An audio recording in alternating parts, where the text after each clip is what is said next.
Well, just look at it this way. When we whack you, it's a really good thing. I like it. So you too. When we whack you, it's a really good thing. I actually just had a great clarification from just what you were just talking about, because you said don't go looking for contrast, let law of attraction bring it to you, and it was great. That was an epiphany. Yeah. Because when law of attraction brings it, it tells you everything you need to know. It tells you where you're vibrating. It lets you know what your point of attraction is. It brings clarification about what you might like to be different. It brings it to you incrementally in a way that you can deal with it easily. It keeps life interesting and feeling adventurous while stable and predominantly well-being. It's what you want. It's what you wanted. Well, you like drama too, but it feels like this step 4 thing you're talking about too, because I'm really hearing you say that, and people are talking about it around me. And if the contrast that comes to me is, when you say law of attraction brings it to me, it feels like it's my own. It's not someone else's contrast that I went and found. Always, every time. But you make it your own. You make it your own. You see, it's time for a little bit of clarification here, because first of all, anywhere you go, even if you find yourself really looking for contrast, it's because that's bubbling within you with enough momentum that makes you go look. Sure. There isn't anything that happens to anyone that is outside law of attraction. But you, with a little bit of understanding about law of attraction, can manage your own frequency better to maximize the benefit that law of attraction offers to you, and to minimize the detriment that law of attraction can offer to you. In other words, controlling your frequency takes practice, but getting control of your vibrational output causes you to get control of your point of attraction, which causes you to create your own life deliberately. So yes, there are all kinds of things out there in the world. And so Esther has been wondering about this, because we've been talking recently about unconditional love, unconditional joy, unconditional prosperity, unconditional clarity, unconditional, which means you've started early in the morning with some general, easy to find, good feeling thoughts, and you focused upon them deliberately when the momentum was slow, and you tended to your vibration specifically and purposefully, so the momentum picked up, and now you're into your day an hour or 2 or 3, but it's still positive momentum, and the momentum is picking up.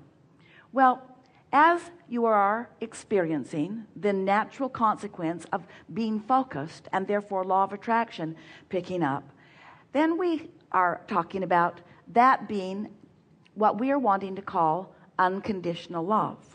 In other words, not looking out at what's being reported on the news channel, or not looking out at wonderful things that are happening, not looking outside of yourself to generate your vibration, but generating your vibration deliberately and purposefully. So you're following what we're talking about. So Esther was sitting the other day looking out at a beautiful view, looking for reasons right around her to appreciate. And there were a lot of them. Beautiful plants in the garden, a hummingbird coming right close to her again and again, a view of well-being, ocean surf, beautiful estuary, beautiful tile on the roof of the house in her view. Everywhere she looked, her list went on and on and on and on and on and on and on. She saw things that made her feel good to focus upon them. And then she said to us, Abraham, I've been understanding what you're getting at about unconditional love. We've been telling the story of Jerry and Esther and their early interaction with their publisher, who said, don't read what people write about your book on the internet. While the majority of it is positive and glowing, there are some who don't feel that way. And if what you want to see calls you there to look, you're going to see things that you don't want to see, so just don't go there. And so we were suggesting that it is a sort of conditional living if you are needing someone to be wonderful, and when you focus upon them, their wonderment makes you feel good.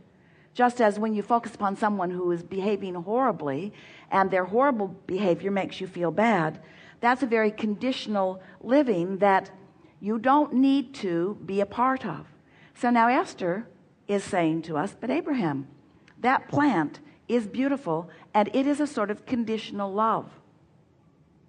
And these gardens are beautiful, and aren't I using the condition of those beautiful gardens?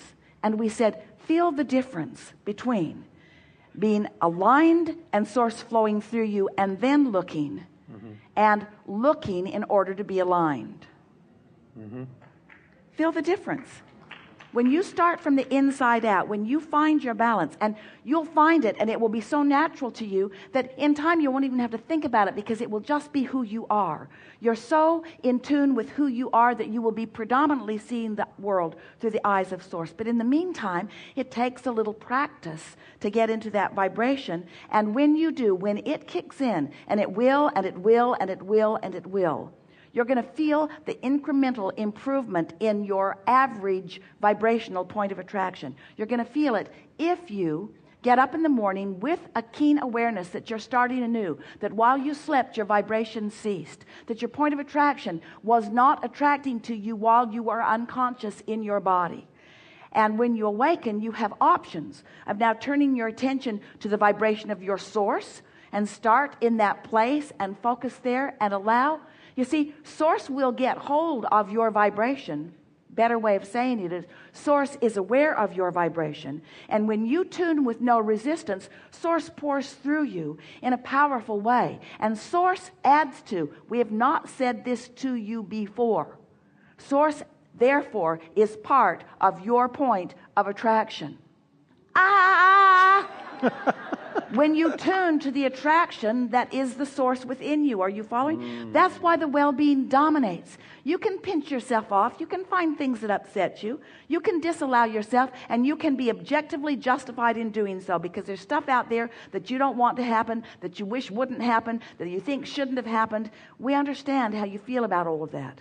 We're just saying to you that when you care about the way you feel, and you start early enough in the day, and you get hold of that, and you let law of attraction respond to who you are enough that now who you are is that full-blown total self version of yourself, tuned in, tapped in, turned on, your point of attraction including the whole of who you are.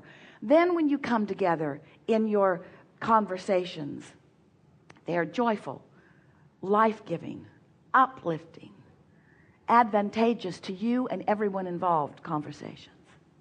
Can you feel the difference? Yeah. So maybe it's accurate to say that there really is no one who can live unconditionally, nor would you want to, because rampages of appreciation feel really good.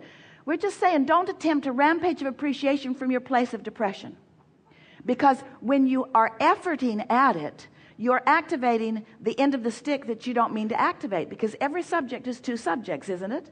What is wanted on one end and the absence of what is wanted on the other.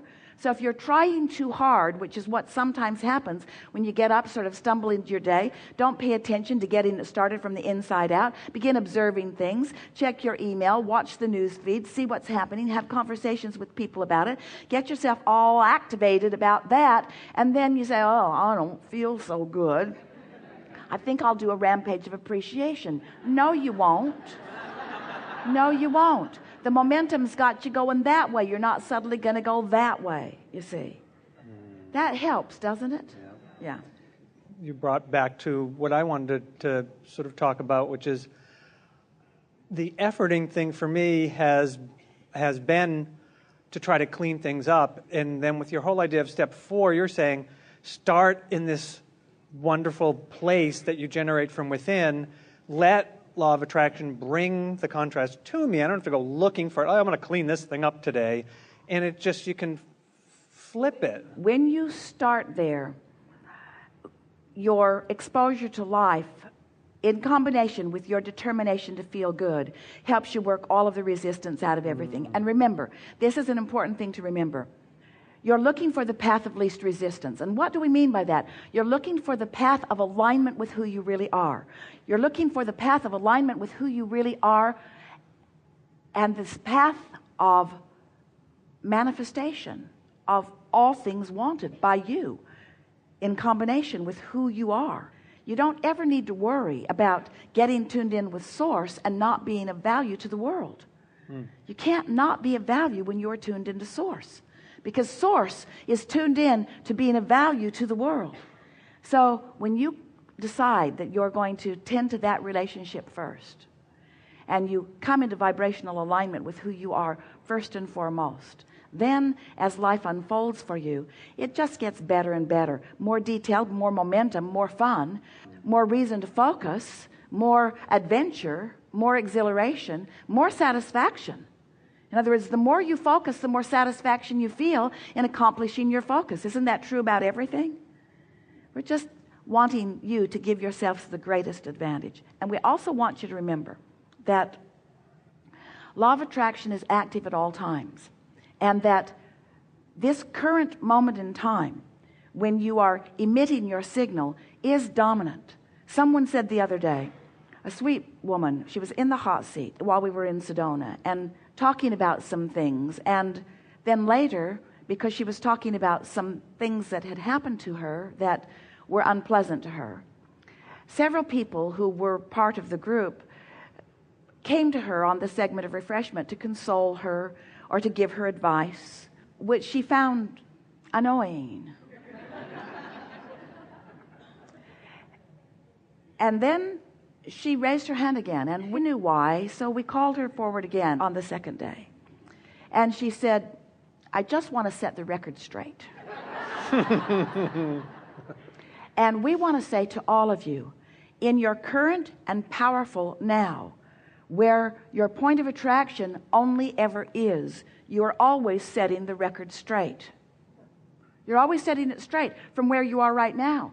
But your need, your erroneous, we love you so much, misguided need to go back and explain yourself just introduces unnecessary resistance. And so the picture that we would like you to have is that there is this path of least resistance, and you and the Source within you are upon it, and you're moving blissfully and joyfully and at whatever pace is most pleasing to you right now in this moment toward all things wanted.